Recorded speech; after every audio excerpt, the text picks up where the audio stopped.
My dear friends, and welcome to another episode of Reading Epic Threads. I'm your host, Patrick Gunnels, joining you from Houston, Texas, this February 10th, 2024 at 12:17 p.m. Central Standard Time. I'm going to get right to it today. Don't forget to order your angel paste, especially the angel paste rose infused. You can get it at epicthreads.tv, and keep an eye on that space.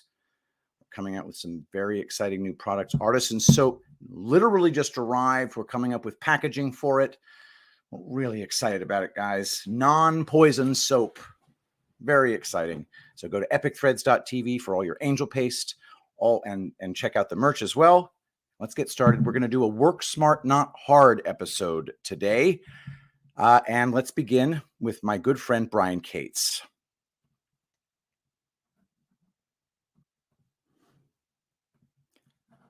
Is the entire CrowdStrike house of cards about to collapse? Even as entire governments attempt furious damage control over Tucker Carlson's forthcoming interview with Putin, recall that Carlson still has the Julian Assange interview in his back pocket. By Brian Cates. Remember, as we are waiting for the Tucker Carlson interview with Putin 2.0 to drop, Carlson still has that interview he did months ago with Julian Assange inside Belmarsh prison in his back pocket. Tucker has held back that interview for months at this point for some mysterious reason that isn't yet apparent. Did Assange tell him something that led him to want to get the Russian president on the record first before he released the Assange interview? I have a current working theory about something Assange might have said to Carlson that led him to hold off on releasing the Belmarsh prison interview until Carlson had the chance to confirm some things with the Russian president. Think CrowdStrike report on the Russian hackers who supposedly hacked the DNC server and stole the DNC emails. Roll it around in your brain. Ponder at depth the various angles about the fake CrowdStrike report and how utterly fake it is. The CrowdStrike report was so vital to various narratives that have been constructed on top of it, using it as their foundation stone, that everything built on the report's false conclusions about Russian hackers would be in danger of collapsing like a house of cards if the truth about the DNC emails ever came out. Was this why Tucker Carlson did that exceedingly weird Christmas interview with actor Kevin Spacey pretending to be his character from the TV series House of Cards? Brian Cates on Twitter, you're starting to understand why this extremely weird interview was conducted. Step 1, interview Julian Assange about CrowdStrike/DNC emails. Step 2, interview, quote, Frank Underwood about House of Cards. Step 3, interview Vladimir Putin about CrowdStrike DNC emails and Trump's first fake impeachment based on a fake CIA whistleblower. Step 4, House of Cards collapses, panic in DC. What a fun election season this is turning out to be. Think, ponder, and reflect on these plot points. 1, Russian hackers didn't take the DNC emails. It was an inside job. 2, CrowdStrike was brought in to provide a cover story for how the DNC emails were actually taken. 3, the person who took the DNC emails and gave them to Julian Assange was a whistleblower. 4, this person later ended up dead under strange circumstances. 5, the bad guys in this movie had a really, and I mean this, so pay attention, really good reason to fake how these emails were stolen by an evil foreign government, i.e. Russia, when they weren't stolen by the Russians. 6, Donald J. Trump asking a casual question of newly elected Ukrainian President Volodymyr Zelensky about the current location of the DNC server in Ukraine caused every single one of these people to instantly shit themselves and frantically and ham-handedly engineer Trump's first impeachment on trumped up, pun intended, fake whistleblower complaints by CIA agent named Charamella. They cannot have any of this come out. It must not come out. If it comes out, Washington, D.C. will fall. So, Take the puzzle pieces, draw the picture, and put the puzzle together. Assange and Putin are the two people who can take down the house of cards they oh so carefully constructed to hide the truth about the DNC emails and what they directly led investigators to. Brian Cates on Twitter. Note carefully who's coming out in support of sanctioning journalists who aren't part of the approved propaganda outlets. They're being forced into the open because even as he interviews Putin, the NATO/military-industrial complex forever wars machine is quite cognizant of that Julian Assange interview that Tucker has in his back pocket. Get ready for your CrowdStrike, Eric Charamella, Sean Misko, Michael Carpenter server in Ukraine, and Seth Rich pop quiz that I've been telling my followers on social media that is coming for the past several months. Nothing can stop what is coming. Panic in D.C. Have a nice day.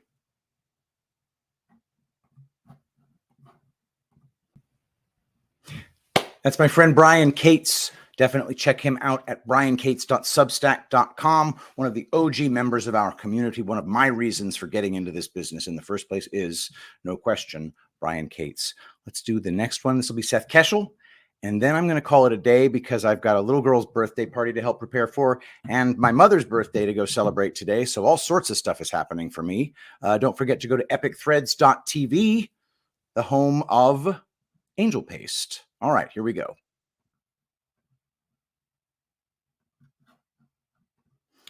Light at the end of the tunnel of this fourth turning appears.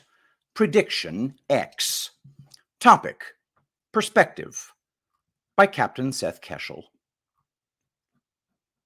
In the early days of this journal, I recommended 10 of my favorite books, covering a variety of topics. 10 is far too short of a list, but to triage, I needed to keep that list concise. Every American should own a hard copy of each book on that list. The second book listed is The Fourth Turning, published in 1997 and authored by Neil Howe and the late William Strauss. Of note, Howe published The Fourth Turning is Here last year, which, interestingly enough, is what I'm writing about today. Yesterday, when it became clear that the U.S. Supreme Court that none of the attempts to remove President Trump's name from the ballots this year would be tolerated, the occasion marked my third dead-on prediction for 2024 in just our second month in the new year. If you read that article, you'll see my 10th and final prediction at the bottom. X. 2024. Light appears at the end of the tunnel.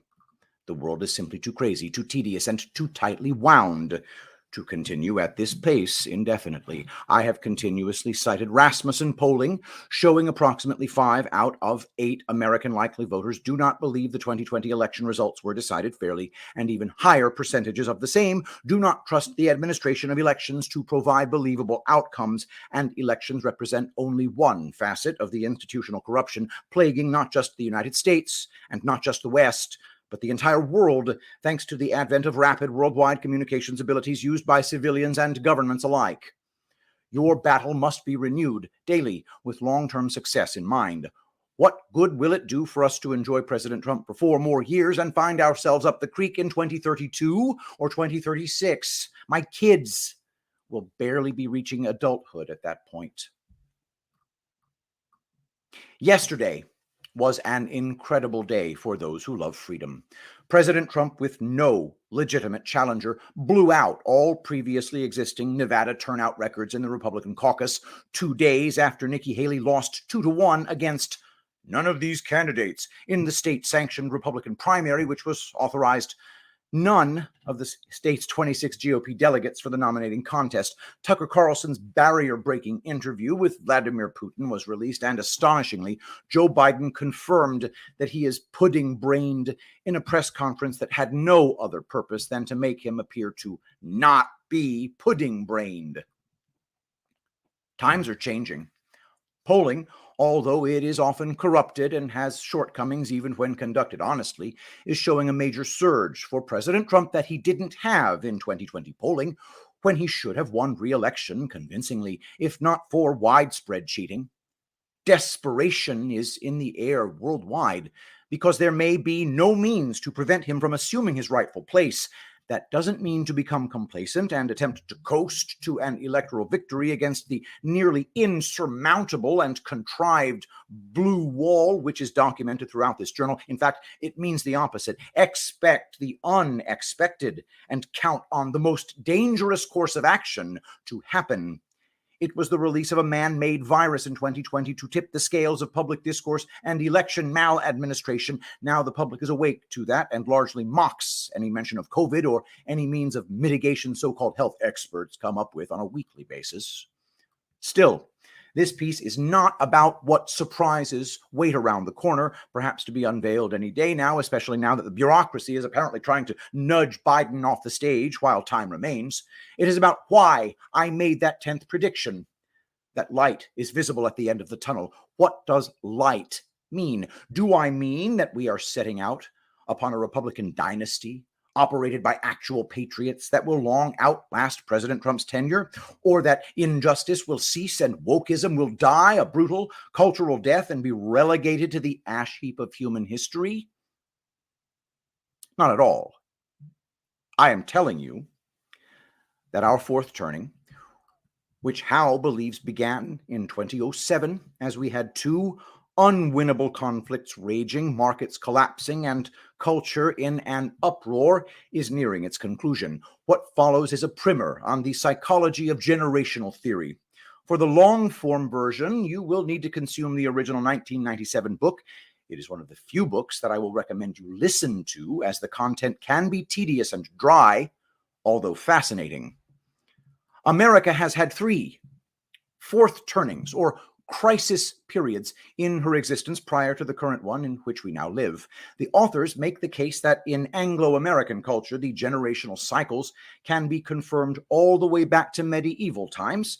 Within each seculum, or span of a human life, roughly 80 years, there exist four primary generations fulfilling societal roles, a fifth on the way out, and a sixth on the way in. Our four main generations today are baby boomers, Generation Xers, millennials, and Generation Zers. Our previous fourth turnings culminated in the following decades, and with these accompanying significant events. 1780s, victory in the American Revolution.